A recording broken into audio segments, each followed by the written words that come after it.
Hey, friends, let's sit a sec. Come on, sit down with me for a little bit. I want to share a story with you. The other day, I went to check the mail, as I always do. We all check the mail. And I used my front door, which is something I almost never do, probably in a year. When I opened it, a bird shot so fast by me that it startled me. Give me one of them numbers. Didn't think too much of it. I figured these animals just going to be everywhere. It's an added perk of living in the country outside the city limits on unincorporated land. I got animals. So, kept walking to the mailbox again, let it pass from my mind. But when I turned around from checking my mail and was walking back to the house, I understood why that bird was there. Tucked into a small space above my door frame, and put a little picture here, was a completed bird's nest. And I'm talking fully realized, incorporated habitat. It stopped me in my tracks. I pulled out my phone, took a picture of it, and went on inside because why am I still outside? It was 107 degrees. But when I got back inside, I sat on my couch and I was looking at the picture, just going over and over in my head. And the first thing that came to my mind was that bird utilized time. Time to sit back, time to watch, time to evaluate, time to decide that this particular spot was safe. It was a good spot. Green check mark, or they call it green flag. Not only safe enough for itself, but safe enough to make a domicile, if you will, for itself and its future family. Then after evaluating the environment, that bird did something else. It acted on the results. That took more time. Time to search for the right sticks, because they use certain sticks and certain sizes. Time to carry them over piece by piece with, the head still on the swivel because it ain't built all the way. It's got to make sure.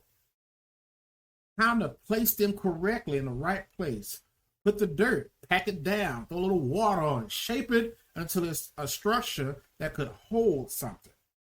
Not just itself again, but its future, its mate.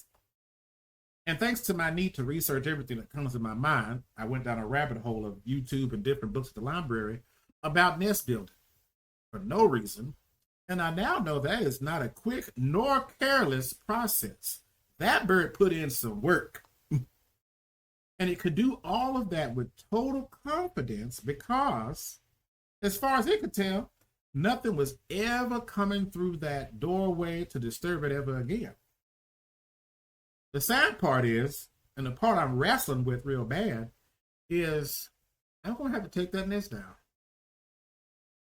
But here's the part that matters to all of y'all, I believe. It's not the mess of the nest. That's not the issue of the story. It is admitting that the bird was not the problem.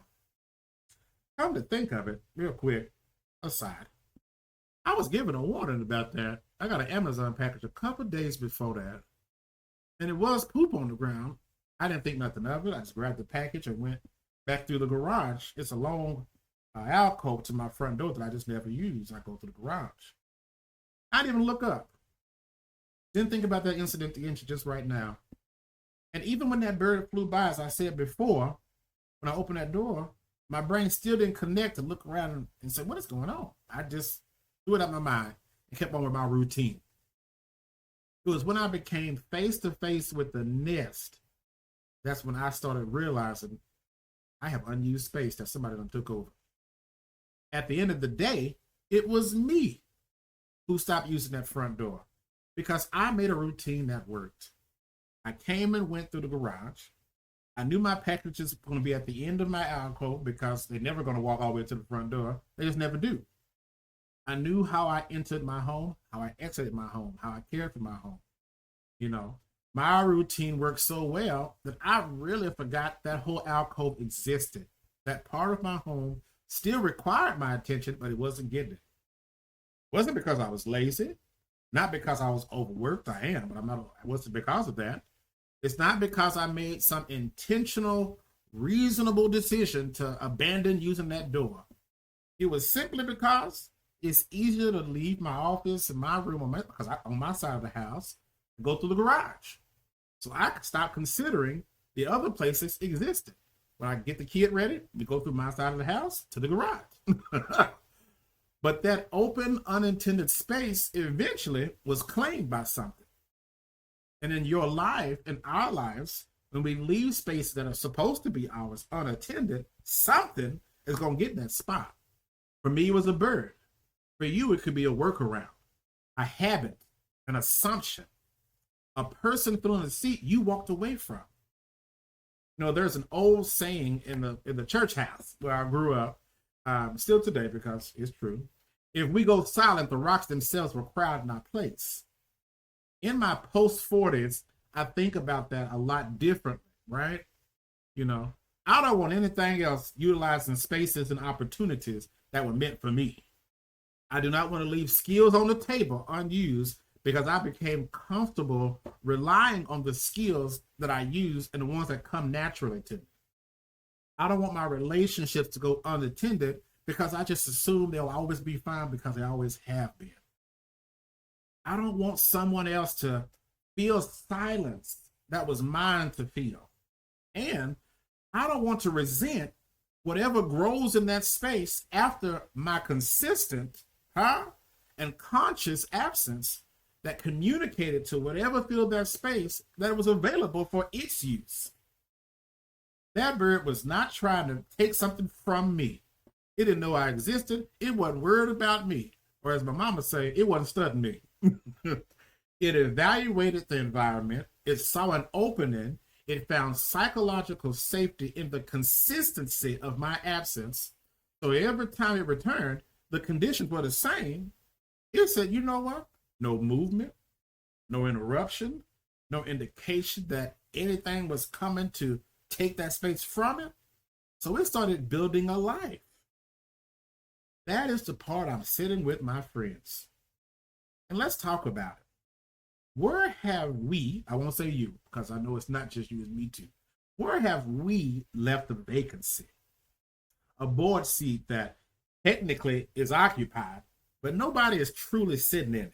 A service your team quietly stopped showing up for. A skill you have allowed to sit dormant. A conversation you keep avoiding. A relationship that you are not maintaining, that you care about. A role that has gone empty long enough for something else or some other organization to come in and take that space, that market share. Think about it. Maybe you're selling something in your store and you forgot about that because you have some top sellers and you forgot about things you were selling really good too as well. Someone else saw, well, they're not really selling. Now I can sell it. And now they're thriving.